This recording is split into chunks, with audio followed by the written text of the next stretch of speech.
और यहां जहां दिल्ली में आप खड़े, मास्क नहीं पहनता, मैं ओपनली आपको बोलूंगा नहीं पहनता, और लगभग 3 करोड़ से ज्यादा लोगों से मिला हूं, वर्क कर रहा हूं कोरोना के ऊपर भी, एक से एक वर्ल्ड के फेमस डॉक्टर्स के साथ बराबर। अगर है कोरोना तो बंगाल में रैली क्यों हो रही है? अगर था कोरोना तो बिहार में रैली क्यों हो रही है? और अगर अब भी कोरोना है तो तमिलनाडु में क्यों हो रहा है? तब इनके नहीं, अमित शाह जी मास्क पहनते हैं क्या?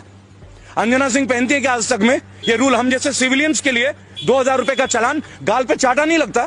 क्या दे दिया हम लोगों को? ब्यूटी पार्लर वाले घर बैठे रहे, टैक्सी वाले घर बैठे रहे, कोचिंग इंस्टीट्यूट वाले घर बैठे रहे, जिम चलाने वाले घर बैठे रहे, एक का भी किराया रुका गया, लोग बर्बाद हो गए, बर्बाद हो गए। उनके लिए बैकअप पैकेज रहा, इन्होंने बोला मुद्रा लोन दे दिया। चलिए आप पत्रकार हैं, 100 युवक ले लीजिए जो पोस्ट ग्रेजुएट हो, मैं तो गोल्ड मेडलिस्ट हूं, 100 गोल्ड मेडलिस्ट लेके आता हूं, बताइए कौन से बैंक में चलूं? आपको एक को मुद्रा लोन नहीं मिलता, कारण बैंक वालों को कोलैटरल चाहिए। Collateral, what is collateral? कि लोन तब देंगे जब आपके पास बैकअप रहेगा, जबकि गवर्नमेंट ये कहती है ये उन यूथ के लिए ये परियोजना है जिनके पास कुछ नहीं, अच्छी विचारधारा, हम एक प्रोजेक्ट में उनको देंगे। Where is that project? कहां है वो प्रोजेक्ट? इस बात का विवाद है।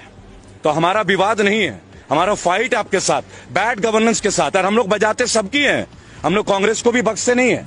मैं आपको बता दूं, अगर राहुल गांधी में ही दम होता, उनमें ही क्वालिटी होती, तो हमें इनको थोड़ी झेलना पड़ता, अच्छे दिन का जुमला थोड़ी सहना होता। उन्होंने भी वही किया, इन्होंने भी यही किया। और आज अगर कुछ कोई अच्छा कर रहा है, अगर मैं अभी बोल दूं राहुल गांधी अच्छा है तो कांग्रेस का चमचा, अगर मैं अभी बोल दूं केजरीवाल बिजली दे रहा है तो उसका दल्ला, यही तो इनके पास रह गया। केवल आईटी की वॉर है हम लोगों के साथ, आईटी। और अब जो आपने बोला ना सोशल मीडिया, क्या हो जाएगा सोशल मीडिया में? रोक दोगे तो क्या होगा? बोलना बंद कर देंगे। अरे जिस रोड पे खड़े होंगे ना, वहां हजारों लोग खड़े होंगे, जुबान भी बंद कर दोगे क्या? जुबान बंद कर दोगे? अनुराग ठाकुर नहीं बोलते हैं गोली मारो, मार दो गोली भाई, गद्दारी तो दिखा दो। अरे गद्दार को तो जीने का हक ही नहीं है। आपके लोगों में अनुराग ठाकुर कौन से गाड़ी में घूमते हैं जी? और परिवारवाद की चर्चा, राजनाथ सिंह का बेटा कौन है? मैं गौतम बुद्ध नगर में रहता हूं, राम राज्य में, जहां बोलना मना है, आपकी जानकारी के लिए, मैं वहीं से बजाता हूं। कौन है पंकज सिंह? राजनाथ सिंह का बेटा। वहां के एमएलए कौन थी? विमला बाथम। कहां की थी? बेस्ट एमएलए थी, उनको हटा के राजनाथ सिंह के बेटे को टिकट दे दिया जाता है। परिवारवाद नहीं है? तब मुलायम सिंह याद आता है आपको, तब लालू याद आता है। Rules has to be made not biased for all, one for all for one. अब देखिए 12 करोड़ लोग हमारे फाउंडेशन से जुड़े हैं, इस साल के अंत तक 25 करोड़ का टारगेट है, और 2022 यूपी और 2024 पूरे देश में। लेकिन कोई पार्टी को सपोर्ट नहीं करेंगे। ओपनली हमने एक बात बोला है, जो भी कैंडिडेट क्राइम फ्री हो, जिनके ऊपर मुकदमा नहीं हो, औरतों के प्रति गंभीर केस ना हो, जिन्होंने छात्र में नेता कभी भी कोई काम किया हो, या जो अनएजुकेटेड हो, अपनी गली मोहल्ले का, उन सब लोगों को हम फाइट के लिए तैयार हैं। रेबल फाउंडेशन उनके लिए तैयार है। 97 केसेस लड़ रहा हूं, विनिंग रेट 100% है। आज तक हारे नहीं है जिस केस को उठाया है लीगली। अब ये चौथा केस है। अब देखिए इनको आरटीआई से ही हराएंगे, आज चौड़े में हराएंगे, इनको जवाब तो देना पड़े। आज किसान आंदोलन में 200 से ज्यादा लोगों ने शहादत दी है, 200 से ज्यादा लोगों ने। उनके लिए किसी को समय नहीं मिल रहा है, लेकिन राष्ट्रपति महोदय को इस कोरोना काल में एक स्टेडियम का अनावरण करने का समय मिल रहा है। और आप वो दौर देखिएगा किस तरीके का, मास्क पहन के लोग जा रहे हैं, स्टेडियम का नाम रखा जा रहा है, अंबानी कॉर्नर भी है, अडानी एंड भी है, ये भी आपको बता देना चाहूंगा। एक सवाल लोगों के मन में केवल ये रह गया, 23 तारीख को मैं कलकत्ता था, मुझे पता चला कि माननीय मोदी जी भी कलकत्ता पहुंच रहे हैं, तो मैं शहीद मीनार में था, मेरी वहां कॉन्फ्रेंस थी, और नेताजी सुभाष सेना के लोगों ने मुझे इन्वाइट किया था। उन्होंने जाके नेताजी सुभाष चंद्र बोस के बारे में कितनी ही बातें करी। 23 जनवरी, उन्हें जब भी किसी राज्य के कोई नेता की याद आती है ना, वो तुरंत फ्लाइट लेके पहुंच जाते हैं। अगर उनके दिल में सच में ये भक्ति होती है नेताजी सुभाष चंद्र बोस के लिए, या चंद्रशेखर आजाद के लिए, या प्रफुल्ल चाकी के लिए, या अशफाक उल्लाह खान के लिए, किसी भी हमारे शहीद आजम भगत सिंह के लिए, तो क्या ये स्टेडियम उनके नाम में नहीं करना चाहिए था? अगर वो ये करते तो हमें ये लगता कि नहीं, ये राजनीतिज्ञ नहीं है, ये नेशनल लीडर है। नेशनल लीडर, केवल प्राइम मिनिस्टर नहीं है। हमने मोदी जी को as a prime minister selection नहीं किया था, हमने उनको सिलेक्शन किया था एज अ नेशनल लीडर, कि एक साधारण व्यक्ति भी बिना खानदानी पॉलिटिक्स का, बिना पैसेपति, बिना पूंजीपति परिवार के, क्योंकि वो खुद को चाय वाले बताते हैं, राइट, तो वो प्रधानमंत्री बन सकते हैं। क्या फर्क रहा जब 2010 से पहले मायावती जी ने दलित प्रेरणा स्थल में अपना स्टैचू लगाया था, अपनी प्रतिमा लगाई थी, उन्होंने लोगों से आह्वान किया था कि मुझे पूजो, मुझे पूजो, ये कहा था। लेकिन तब यही लोग थे जो विरोध करते थे। आज इनको क्या हो गया भाई? आज आप अपना नाम की पूजा नहीं करा रहे हैं क्या? इस वक्त उनकी उतनी उम्र हो गई है, अब बहुत जल्दी आप ये भी देखेंगे कि भारत रत्न आपको ना मिल जाए, क्योंकि जिस देश में मौजूदा प्रधानमंत्री के नाम पे स्टेडियम होता है, और उसका अनावरण मौजूदा राष्ट्रपति करते हैं, तो कहीं ना कहीं सबको टेंशन होती है।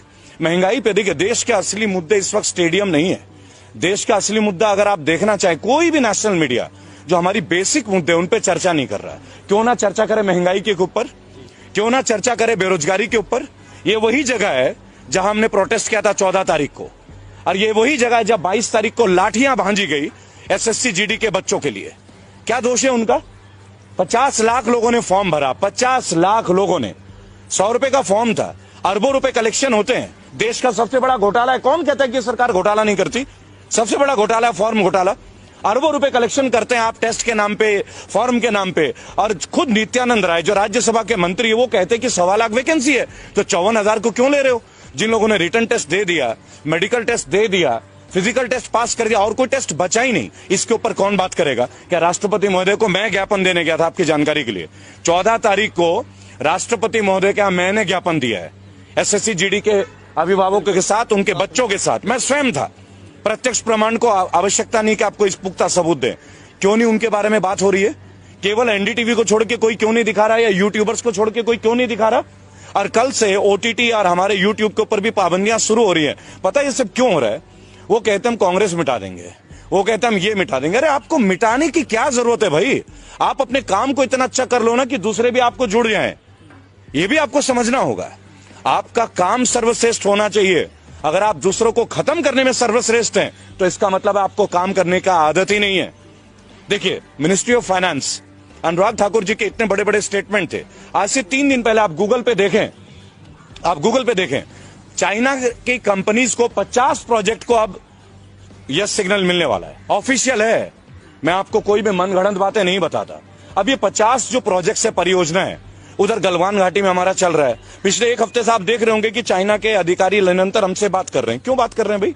हम क्यों बात कर रहे हैं उनके साथ? हम वास्तविक जो नियंत्रण रेखा है उसके ऊपर हमें बात करने की आवश्यकता क्या है? जो हमारा है वो तो हमारा है ना, इसके लिए हमें बात करने की क्या जरूरत है? अंतर्राष्ट्रीय लाइन ऑफ एक्चुअल कंट्रोल और लाइन ऑफ कंट्रोल ये आज से तो है नहीं, कोई आजादी के वक्त से है ना। ब्रिटिशर्स ने इस लाइन को खींचा था, तब हमने माना था। और उसके बाद आप बात कर रहे हैं, और फिर अभी बीच में आ रही है 3 दिन पहले कि चाइनीज कंपनी को 50 परियोजनाओं को ग्रीन सिग्नल मिलने वाला है। अनुराग ठाकुर का है जी ये, आप देख लीजिएगा, टाइम्स ऑफ इंडिया में देख लीजिए, ट्रिब्यून में देख लीजिए। मेरा केवल एक तात्पर्य है इन सब मुद्दों के दौरान कि देश में स्टेडियम का नामकरण हो रहा है मौजूदा प्रधानमंत्री के नाम पे, और उनका अनावरण कर रहे हैं मौजूदा राष्ट्रपति। वो राष्ट्रपति महोदय जिनको 200 लोगों की शहादत पे वक्त नहीं मिल रहा है, वो राष्ट्रपति महोदय जिनको मुरादनगर में एक, आप बोलते हैं ना कि हम प्राइवेटाइज का विरोध क्यों कर रहे हैं, आपको उदाहरण देंगे कि क्यों हम लोग उदाहरण दे रहे हैं कि आपको सरकारी संपत्ति आप क्यों बेच रहे हैं, उसके ऊपर उदाहरण है। आज से महज 1.5 महीने पहले मुरादनगर में एक परिवार का अंतिम दाह संस्कार था। आप सब यूट्यूबर्स आप परिचित होंगे इस समाचार से, और कई परिवार गए थे उनके अंतिम संस्कार के लिए। और 2 महीने पहले वो शवगृह बन के तैयार हुआ था, उसका जो भवन है, अचानक से छत गिर जाता है और 25 लोगों की अर्थी उठती है उसी शमशान घाट से। 2 महीने पहले कंस्ट्रक्शन, A क्लास कॉन्ट्रैक्टर, और 25 लोगों का जान खोना, और क्या मिलना? 2 लाख रुपए का मुआवजा। 2 लाख। जिस सरकार में सीना चौड़ा करके एक बीजेपी का कार्यकर्ता मिल जाए ना, मैं तो उनके बीच जाता हूं, उनसे एक बात पूछता हूं केवल, आप 5 लाख करोड़ की बात करते हैं कि जीएसटी में आपका कलेक्शन है, और हमारे देश के नागरिकों को 2 लाख रुपए का मुआवजा मृत्यु होने पे, वो भी जिसपे सरकारी रवैये के भुक्तभोगी हैं, वो भुक्तभोगी हैं, तो इनके ऊपर कब बात होगी? कब बात होगी इनके ऊपर? इनको 2 लाख क्यों? देश तरक्की कर रहा है। आप ये कह रहे हैं कि देश तरक्की कर रहा है, राइट? अगर देश तरक्की कर रहा है तो देशवासियों से तरक्की होती है ना। देश का तरक्की क्या होता है? भारत की तरक्की क्या है? भारतीयों की तरक्की होती है, भारत की तरक्की। देखिए, मैं एक बात आपको बताना चाहूंगा कि ट्विटर का पर्पस क्या है? जेन्युइन इंफॉर्मेशन को लोगों तक पहुंचाना, अपनी फीलिंग्स को लोगों तक पहुंचाना। नेशनल मीडिया, जिसको अब हम लोग धीरे धीरे गोदी मीडिया के तौर पे जानने लगे हैं, कौन है ये नेशनल मीडिया? ये सारे सैटेलाइट चैनल। आप देखिए, रजत शर्मा जनता की अदालत करते थे। क्या रजत शर्मा ने कभी ये नहीं सोचा कि एक बार बाबा रामदेव से पूछे? ये वही बाबा रामदेव है जिन्होंने कहा था कि 30 रुपए में पेट्रोल मिलना चाहिए। ये वही बाबा रामदेव है जिन्होंने बोला था काला धन वापस आना चाहिए।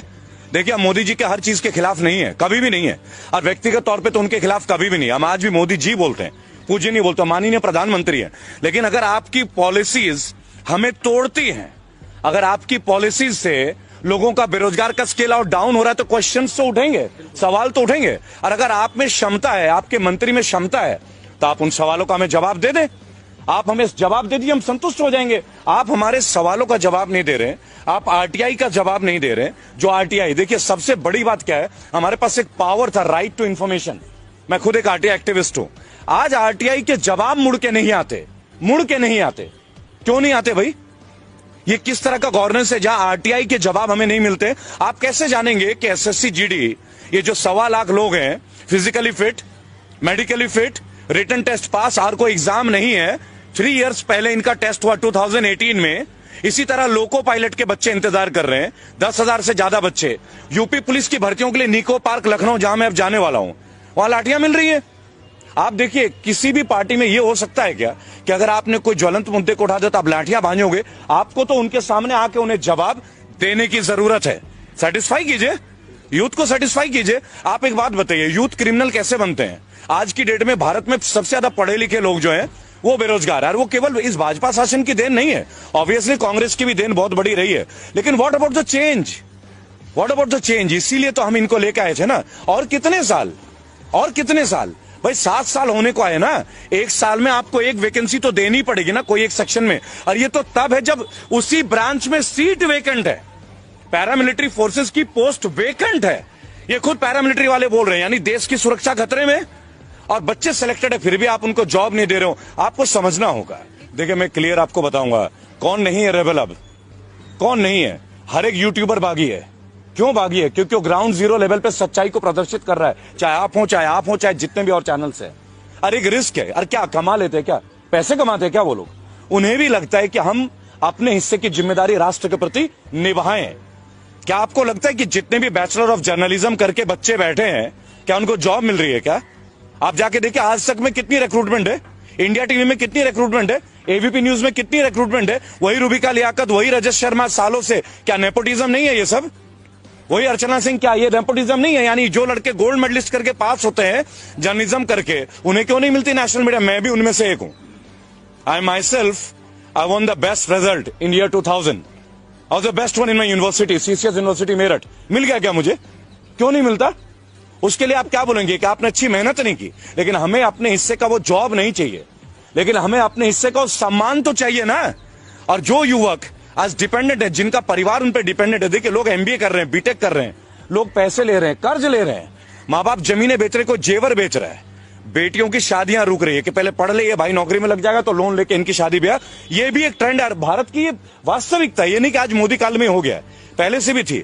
लेकिन ये सबसे निम्न वर्ग का एक रिजल्ट है कि आप लगा लीजिए, हम पहले देश बन गए जिसने तमाम सरकारी एसेट बेचने शुरू कर दिए, और वो भी वो सरकारी एसेट जो प्रॉफिटेबल है। मसलन ONGC, we are in profit, LIC, we are in profit, बराबर। अब ये रेलवेज को बता रहे हैं प्राइवेट और रेलवेज घाटे में। तो मुझे एक बात बता दीजिए, लालू प्रसाद यादव एक करप्टेड नेता, ये इनका कहना, और जेल में होंगे भाई, सजा मिली है। लेकिन 2005 में वो रेलवे मंत्री थे, रेल मंत्री, और 20,000 करोड़ का मुनाफा था 1 साल के अंदर। तो क्या पॉलिसी थी वो?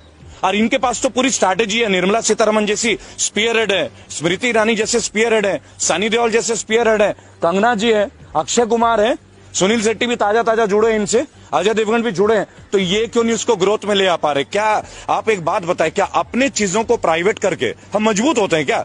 वो कहते हैं सरकारी लोग काम नहीं करते, तो ये तरीका है, आप विभाग ही खत्म कर दोगे। तो एक काम करो, मंत्री भी प्राइवेट कर लेते हैं। आप भी तो सरकार का रिप्रेजेंटेशन कर रहे हो ना, क्यों लेते हो पेंशन? पिछले 6 साल में 3 बार माननीयों की तनख्वाह बढ़ी है। मैंने अभी यशपाल आर्या, जो कि उत्तराखंड के कद्दावर नेता है बीजेपी के, मैंने उनसे एक बात पूछा कि भाई साहब, आपके ड्यूटी में जो आईपीएस है, ये बेईमान है क्या? ये पुलिस वाला हरामखोर है क्या, जो इसको पेंशन नहीं मिलती? आपने ईमानदारी कैसे, कौन सा खड्डा खोदा है जो आपको 3-3 पेंशन मिल रहा है? जब आप पार्षद थे तब 1, एमएलए थे तब 2, एमपी बने 3 और मंत्री बने 4। यानी आईपीएस के लिए जो 10 साल रगड़ रहा है अपना, दिल्ली में आके कोचिंग ले रहा है, घर से पैसे भीख मांग के ला रहा है, वो ईमानदार नहीं है। और आप जो व्हाइट कुर्ता पजामा पहनते हो, आप ईमानदारी का ठंगा लेके, और आपके घर का हर आदमी बीएमडब्ल्यू और फॉर्च्यूनर के नीचे घूमता नहीं है। आप बता दीजिए, मोदी जी के काल में सैलरी बढ़ी नहीं है क्या? क्यों बढ़ी वही सैलरी? अगर आप ईमानदारी का परिचय देते, घटाइए ना, एनपीएस उन पे भी लागू कीजिए, पेंशन बंद कर दीजिए।